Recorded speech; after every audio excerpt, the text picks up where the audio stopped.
उत्तर प्रदेश के एक छोटे से गांव बरौली के किनारे घने आम के पेड़ों के बीच एक पुरानी हवेली खड़ी थी। लोग उसे अंधेरा हवेली कहते थे। कहते हैं कि वहां कोई इंसान कभी रात गुजार नहीं पाया। जो भी कोशिश करता सुबह तक जिंदा नहीं लौटता। गांव के बच्चे तक हवेली की तरफ नजर नहीं उठाते थे और बड़े बुजुर्ग तो उसका नाम लेने से भी कतराते थे। बरौली गांव के पास पढ़ाई करने शहर से एक नौजवान लौटा, विनय। विनय को कहानियों और रहस्यों का शौक था। जब उसने गांव वालों से हवेली के बारे में सुना तो उसका मन मचल उठा। एक थगांव का बूढ़ा पंडित उसे बार बार समझाता, "ठू बेटा, उस हवेली में मत जाना, वहां रूहें बसती हैं।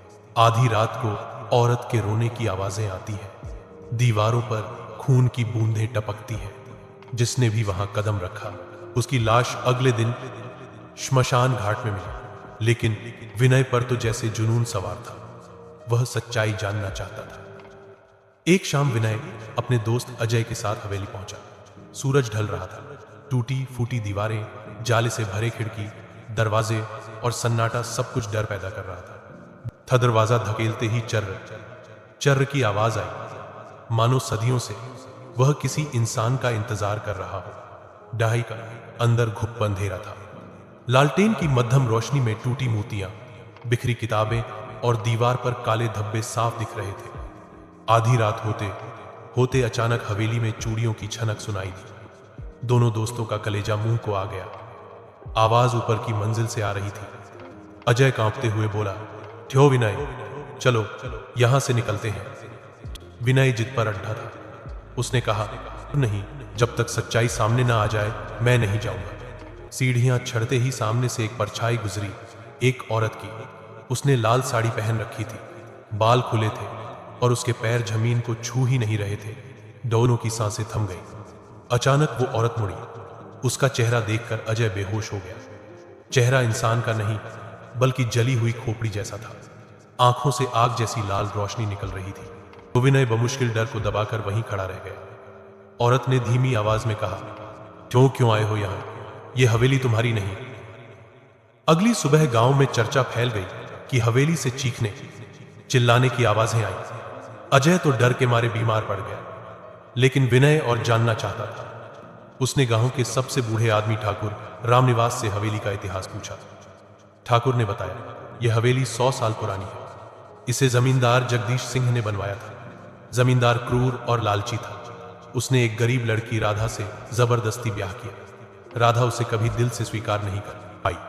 कहते हैं जमींदार ने उसे तांत्रिकों के हवाले कर दिया। उस रात राधा की दर्दनाक मौत हुई। उसकी आत्मा को शांति नहीं मिली और तभी से हवेली में उसका वास है।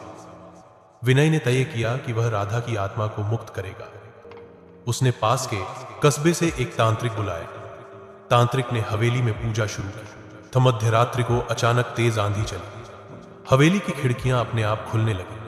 भीतर से राधा की आत्मा चीखते हुए निकली, "थोर कोई मुझे क्यों नहीं चैन से रहने देता? मुझे मोक्ष नहीं चाहिए, मुझे बदला चाहिए।" तांत्रिक पर टूट पड़ी। तांत्रिक ने मंत्रों से उसका सामना किया, लेकिन आत्मा इतनी शक्तिशाली थी कि उसका पूरा शरीर झुलस गया। विनय समझ गया कि यह आत्मा केवल बदले के लिए बौंधी हुई है। उसने हवेली की तहखाना तलाशा। वहां उसे जमींदार की डायरी मिली, जिसमें लिखा था कि राधा को जिंदा दीवार में चुनवा दिया गया था। दंबर दीवार तोड़ते ही हड्डियों का ढेर गिर पड़ा। राधा की आत्मा सामने आ खड़ी हुई। उसका चेहरा पीड़ा से भरा था। न्योठो विनय ने राधा को देखकर कहा, "तुम्हारे साथ बहुत अन्याय हुआ, लेकिन अब तुझे मुक्त होना होगा। बदला लेने से आत्मा को शांति नहीं मिलती।" दूसरम्य आंसुओं से भरी राधा की आत्मा धीरे धीरे धुंध में बदल गई और हवेली का माहौल अचानक शांत हो गया। हवेली अब वीरान तो रही, लेकिन वहां चीखें आना बंद हो गई। गांव वालों ने राहत की सांस ली। दीह विनय जैसे कहा, भूत होते हैं, लेकिन वे भी इंसानों की तरह अधूरी कहानियां लिए भटकते हैं। हमें उनसे डरना नहीं, उनकी पीड़ा समझनी चाहिए। बरौली गांव आज भी है और अंधेरा हवेली खंडहर की तरह खड़ी है।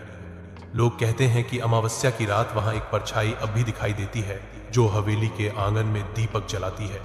शायद राधा की आत्मा अब पूरी तरह शांत नहीं हुई,